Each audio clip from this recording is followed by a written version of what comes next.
Grand opening na nga! The first ever glass walk in the Philippines. Nakita natin ang announcement na ito sa social media na magbubukas sila this December 8, 2024. Araw ito ng linggo mga ka-wonder. Weekend at walang pasok. Kaya agad tayong nagtungo sa Monte Maria sa Batangas City na kung saan dito rin makikita ang tallest statue of Virgin Mary sa buong mundo. Sikat na sikat pa naman ang glass walk attraction sa China. Kaya naging super excited tayo nang nalaman natin na meron na rin tayo nito dito sa Pilipinas. Dahil Christmas, napansin kong may mga nakaredy na silang mga pailaw. Nagtiyaga tayong maghintay hanggang gabi mga ka-wonder para masilayan natin ang maganda nilang pailaw. O, wag na natin palampasin to. Kaya tara na at samahan nyo ako ngayon sa ating adventure.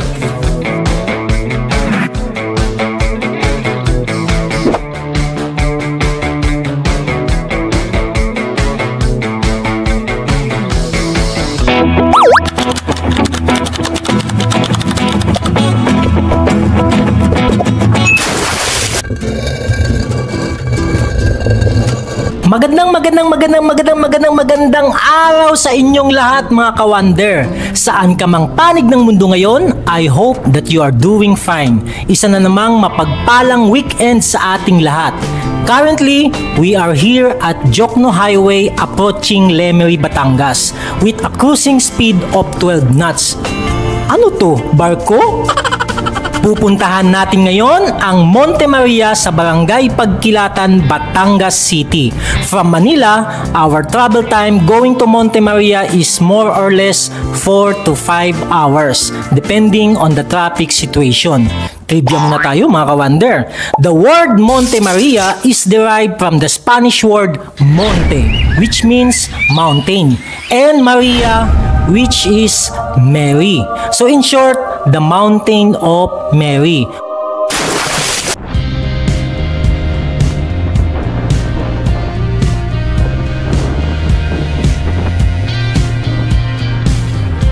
Pagpasok naman sa boundary ng Lemery, Batangas, may isang attraction dito na malimit ding puntahan ng mga tao. At ito ay ang Fantasy World. Ang dapat sanang kauna-unahang mala Disney World dito sa Pilipinas. Naging sikat ang Fantasy World Theme Park mga ka-wonder, hindi lamang dahil sa nagagandahan nitong mga palasyo, kundi dahil dito rin nag-shooting ang ABS-CBN ng kanilang episode na Cineworld at Rapunzel sa Once Upon a Time, ang Kapuso TV series na Mahika at ang blockbuster movie ni Vice Ganda na Fantastica.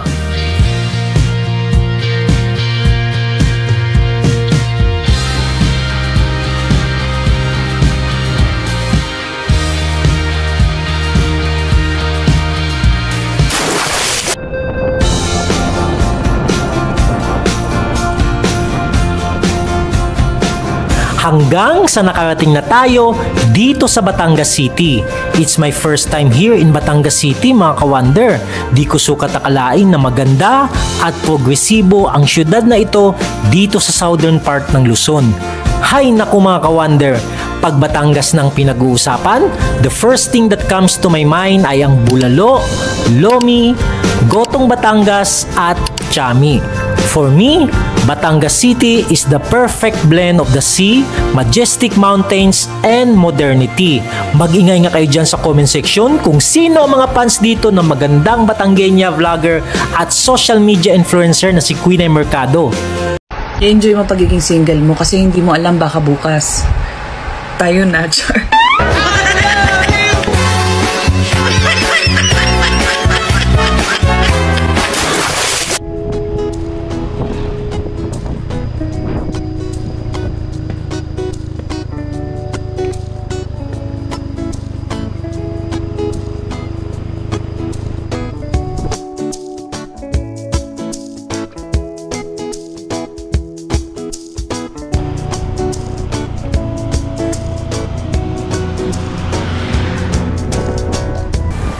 Andito na tayo ngayon sa Barangay Simlong, Batangas City mga ka-wonder.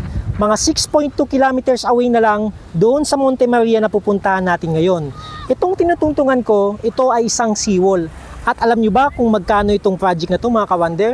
Ito ay nagkakahalaga ng mahigit 90 million pesos. Sa likurang banda ko naman mga ka-wonder, makikita nyo ang JG Summit Petrochemical Complex. Isa lamang ito sa marami pang mga oil refineries na nadaanan natin kanina. Batangas has an economic growth of 12.5% in 2021 alone, making it one of the fastest economic growth in the region. Mga ka-wonder, may napansin lang ako dito sa seawall nito ha. Tingnan nyo. Napaka-solid nito. Semento. Ayan o. Maigsi pa lang ang seawall na ito mga ka-wonder ha, pero alam kong napakatibay nito. Ayan. Kung natandaan nyo, may ginawa tayong vlog dun sa Cavite. At yung seawall na gawa doon ay semento lang dito sa magkabilang gilid. Tapos yung sa gitna, may malaki siyang uka. Tingnan nyo yun mga ka-wonder. Kumpara nyo dito sa seawall na to dito sa Batangas. Comment nga kayo dyan sa baba mga ka-wonder, dahil di naman ako isang engineer, just to make sure lang at baka mamaya ay mapahiya tayo. Ang seawall ba dapat ay gawa sa purong bakal at semento or may uka siya o halo yung gitna? Syempre, hindi rin naman tayo sure kung ang seawall na ito dito sa Batangas ay may uka din yung gitna niya at itong sa gilid lang ang selyado.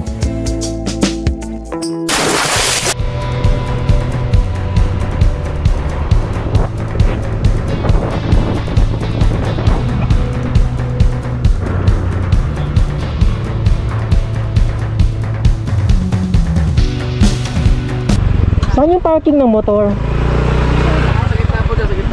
Yung sa gitna? Babayaran na ba ito dito? Apo, ma'am, sir. So, andito tayo mismo mga ka-wonder, no? Sa entrance ng Monte Maria. So, dito pa lang pagpasok nyo sa entrance, mag-charge na kagad sila ng parking. 20 pesos sa motor at 40 pesos naman sa mga sasakyan. Pero pag van daw, ganito, ay ang single nila is 200 pesos. Malawak ang parking dito mga ka-wonder, no? Yan, no? Dito pa lang sa parking area, ang ganda na ng view.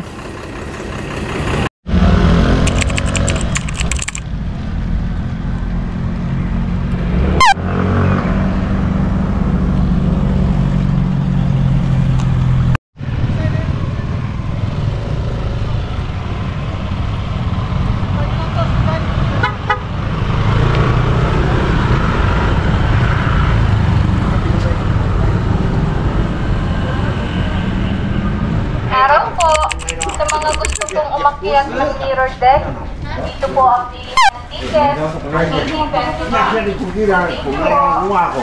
Magandang araw po, sa mga gusto pong umakyat ng mirror deck, dito po ang pilihan ng ticket. 18 pesos lang. Dito po.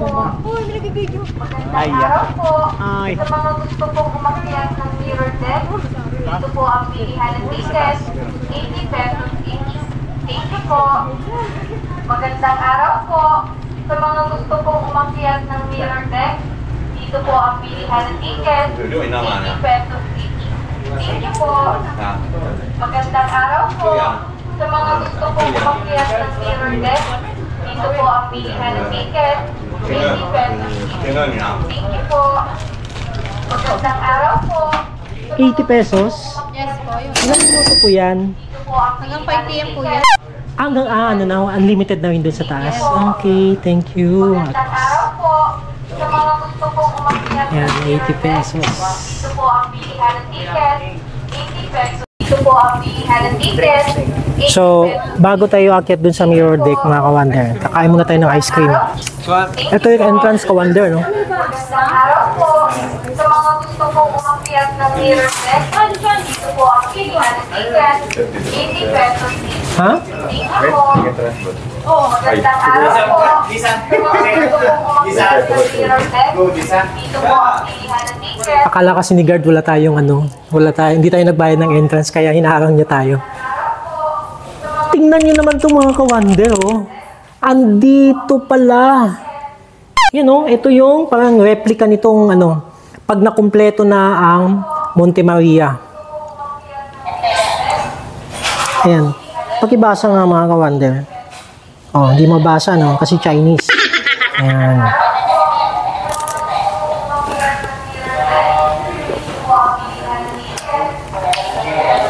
Ang laki pala ng project na to. Hirap tuloy ako magsalita. Kumakain kasi ako ng ice cream. Magandang araw po. Sa mga gusto pong umakyat ng mirror deck, ito po ang ticket.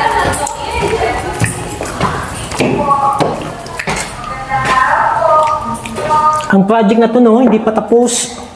Pero madami na rin mga pupuntang tao na bumibisita dito. Ito yung second floor. Gagawin itong coffee shop. May coffee shop dito sa second floor. Ganda ng view dito. So, hindi pa natin alam kung operational na ito. Pero masilip man lang natin dito banda.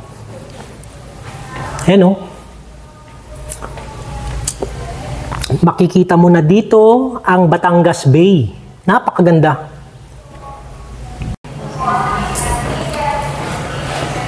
Dito po ba kayo, ma'am? Opo. Hindi pa bukas? Dati po nag-operate po yan. Ngayon po, umalis na po yung dati nag-operate. Kasi po dati po, parang bago pa lang po. Kaya mahina po na po. Kaya umalis na po siya. Okay. So, nang makita niyang mahina, nag-stop muna siya. Nag-stop siya sa pag-operate. Sir, suot muna po tayo ng bulsa. Bago po tayo makit sa taas. Okay. Thank you po. May bayad ba yan? Wala po, sir. Wala.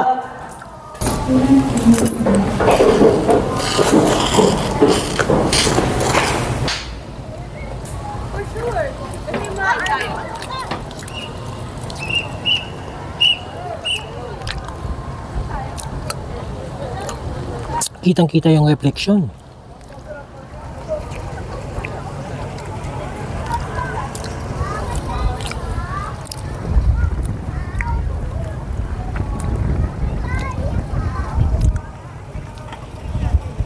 Hindi man lang sila naglagay ng harang dito.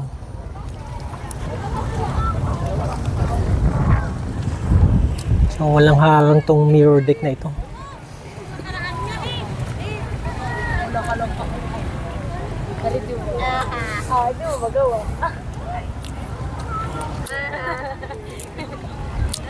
Medyo madumi na tong salamin.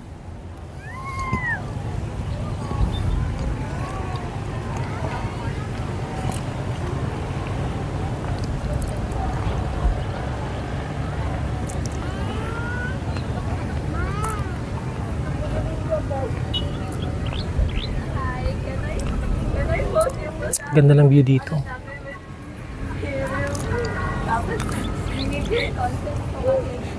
May duyan. Masasa.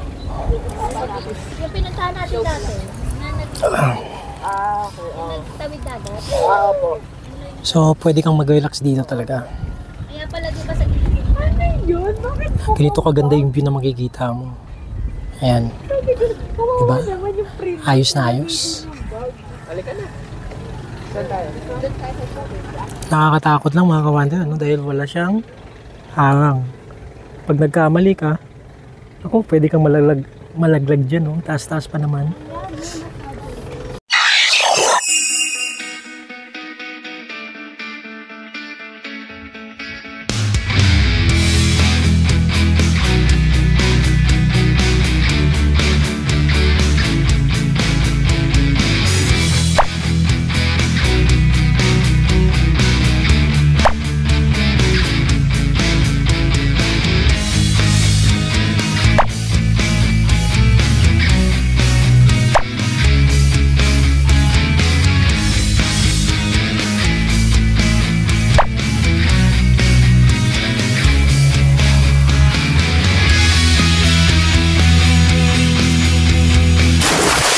Ayan! Sa drone natin kanina mga ka-wonder ay nakita na natin ang location highlights ng ilan sa mga landmark dito sa Monte Maria. Ang next na pupuntahan natin ngayon ay ang Miracle Glass Walk. Binawasan ko na kanina ang pagsasalita para makapag-focus ang lahat at ma-appreciate ang magandang view dito sa lugar na ito.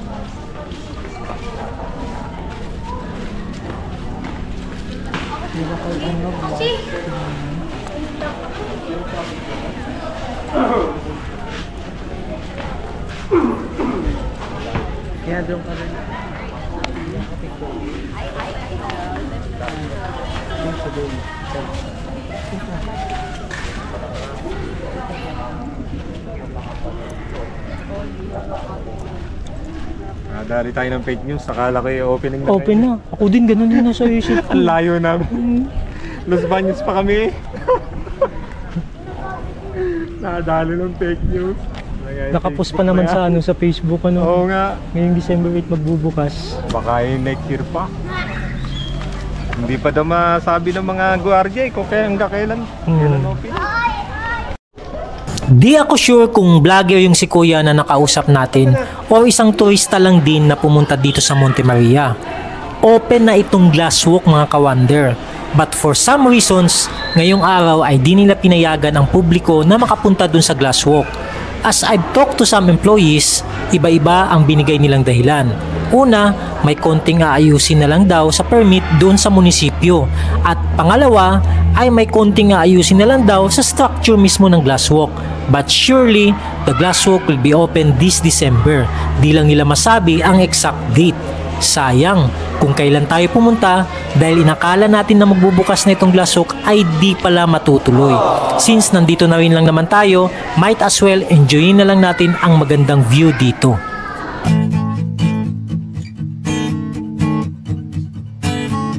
This Miracle Glass Walk is 45 meters high and 118 meters long, making it perfect for thrill seekers looking for an adrenaline rush. It is said to be made of 3-inch thick glass and reinforced with strong, imported metals for extra support and stability.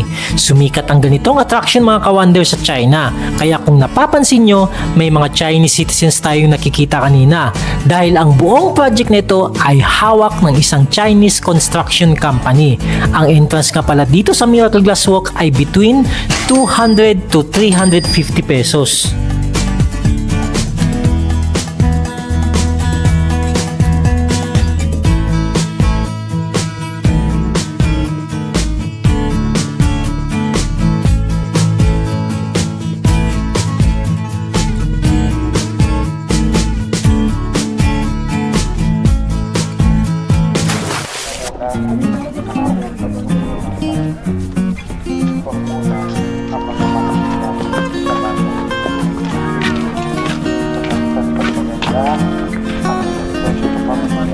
This is again the first in the Philippines. It's called the Space Capsule Cabanas, much similar to Space Aeropods.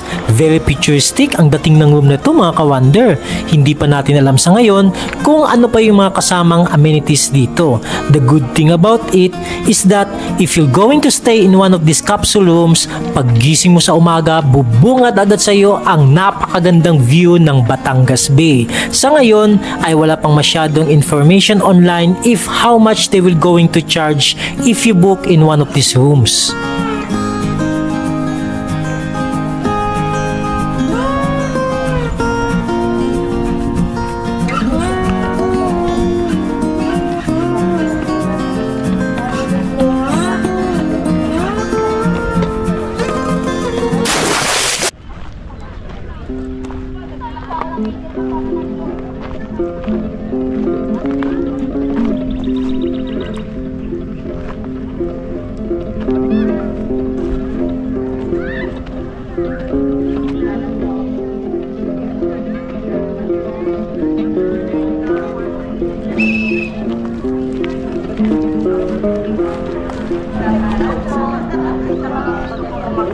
Sa mga gusto kong mag-telescope, insert 4 5 pesos coin. 7 years old below. Sa mga gusto kong mag-telescope, insert 4 5 pesos coin. Sa mga pagkakapit, sa mga lamang po. Yes, 20 meters lang po. Regular 160.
Wala nang akyat dun sa taas?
Sa mga gusto pong mag-telescope, insert 4 5 pesos coin.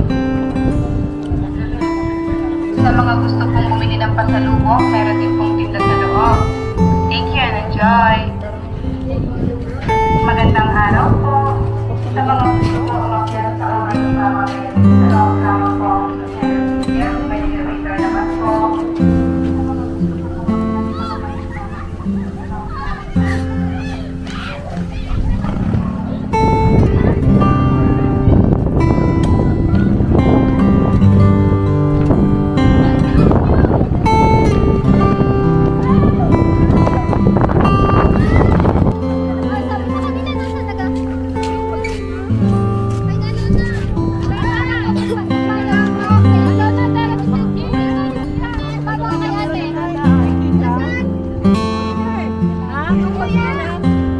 Oh ha?